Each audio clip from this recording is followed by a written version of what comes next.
Colorado Springs, Colorado is home to almost 500,000 residents. 65 miles south of Denver, Colorado Springs offers beautiful landscapes, mountain vistas, county parks, and nearby national forests. But this natural setting also places thousands of lives and properties at risk to wildfire. In Colorado Springs, we have identified 35,360 addresses in our wildland urban interface. And our urban interface covers 28,800 acres. And so because of that population density, we knew that we had a serious threat in Colorado Springs. And on June 23, 2012, conditions were so hot and dry that when the Waldo Canyon Fire started in nearby Pike National Forest, life would quickly change in Colorado Springs forever.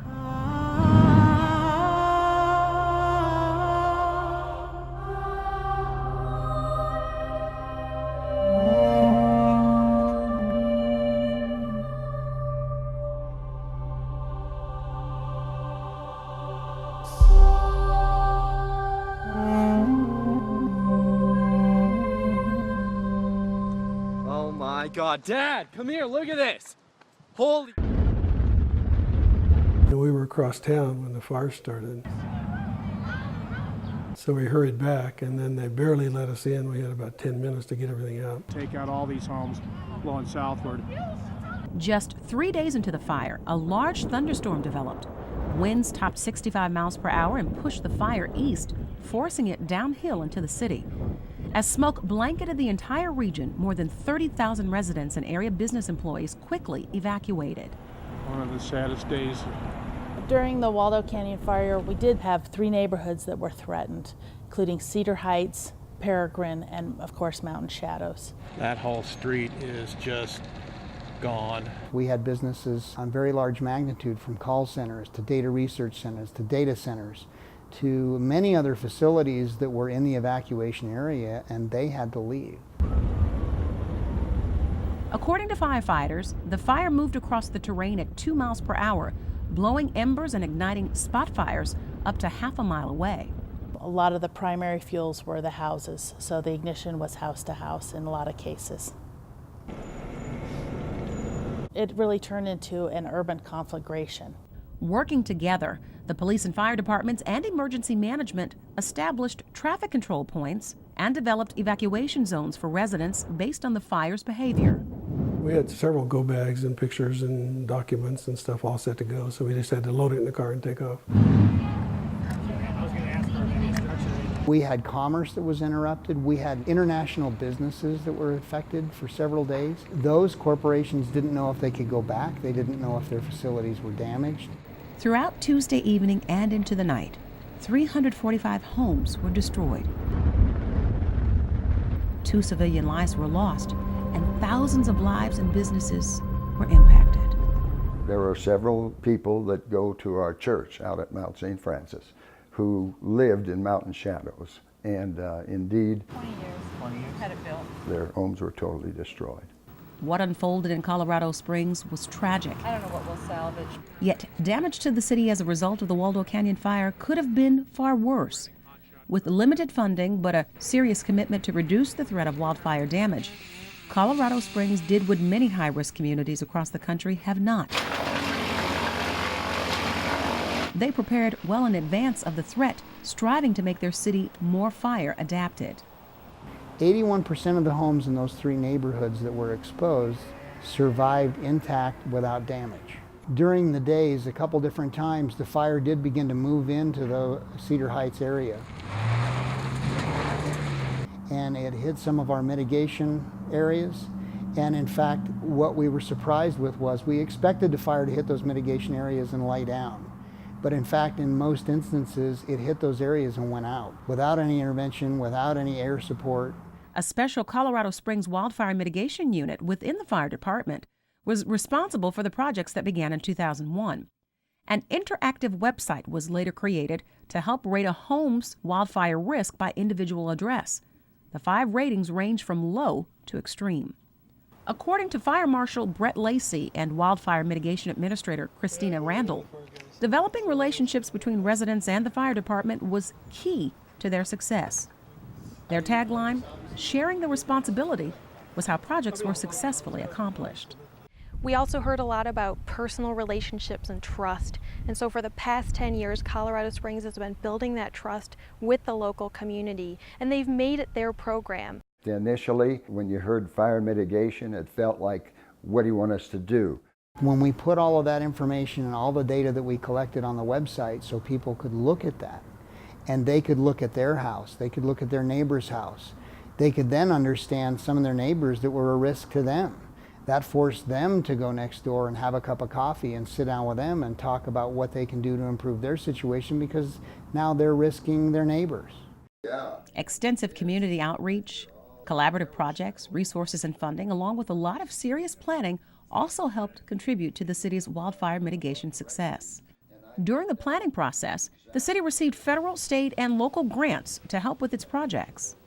We have a limited staff and limited budget, but with the support of federal funding and grants, we are able to bring resources to the communities. And so people see value in that, and they recognize their risk. Over time, there developed a synergy where people began to talk about it more and have a conversation, and that conversation just continued to grow, that drove people to action.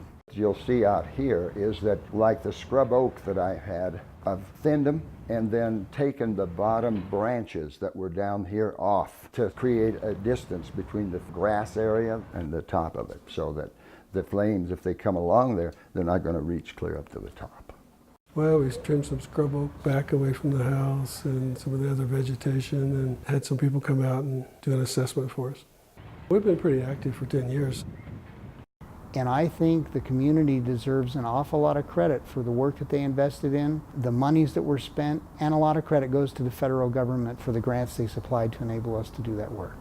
The city's robust mitigation plan included defensible space, fuel treatment projects, a curbside chipper program, and the enforcement of codes and ordinances, including one that mandates the use of Class A roofing that took effect in 2003.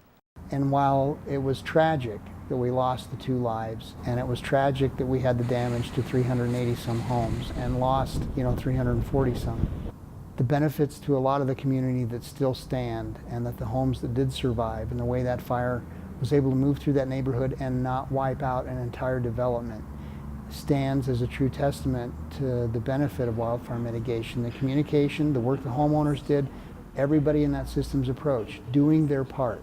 Key partners work together to address wildfire protection of critical assets such as utilities and water supplies. Our watershed efforts are pretty focused. We have a long-standing partnership with the Colorado State Forest Service. We've got a management plan for approximately 15,000 acres on those properties, and every year we manage to get about 300 to 500 acres treated up there doing forest restoration projects. And I think that continued direction forward is something important for any utility and fire department to keep in mind. It takes the operations side, it takes the planning side, it takes the cooperation side. All of those things have to come together for a successful event, and I think we were all counting on the work that we had done to help us. 2012 will be remembered as one of the worst wildfire years on record. Warmer temperatures, minimal snowpack, and increased fuel loads are major contributors to the growing number of wildfires we see each year. The Waldo Canyon Fire is a big wake-up call that we need to really focus in on the critical assets all through the wildland-urban interface along Colorado Springs, and seeing what infrastructure we have, and it definitely is a priority to this type of an event.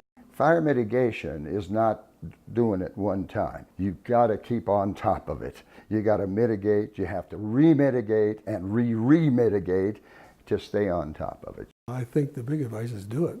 Fire Adapted Communities provides guidance through national resources and programs from a coalition of experts. These resources include community wildfire protection plans, FireWise communities, Ready, Set, Go, and many more valuable sources for wildfire safety information. When used together, communities reduce their wildfire risk. Fire Adapted Communities website, fireadapted.org, is an extremely useful tool for all different types of audiences: homeowners, land managers, firefighters and emergency responders, as well as community leaders. So everyone can learn their role, about what they should do to prepare for wildfire, and what they can do to help their community prepare for wildfire. The thing I found personally gratifying is that after the fire, several of the people have come up and said, hey, we really appreciate what you've done with fire mitigation. It doesn't take one agency, it takes everybody working together. That collaborative effort, that is so important. I think fire-adapted communities is a very important approach because, in fact, the city of Colorado Springs, back in 2000, when we embarked on our mitigation strategies and our wildland fire mitigation, we're basically using exactly the same concepts that this program employs. A big thank you to the Colorado Springs Fire Department for making this success story happen. They've shared everything with us. They've given us important data. They've given us important stories. They've given us their time, especially during a pretty critical time of rebuilding when their resources are stretched. And it's been successful here. It involves all the partners, all of the participators, local cooperators, businesses, homeowners. It's a holistic approach to a very large problem that cannot be solved unless everyone cooperates and collaborates. The Fire Adapted Communities program is supported by a coalition of national agencies dedicated to wildfire safety. For more information, visit the Fire Adapted Communities website at fireadapted.org.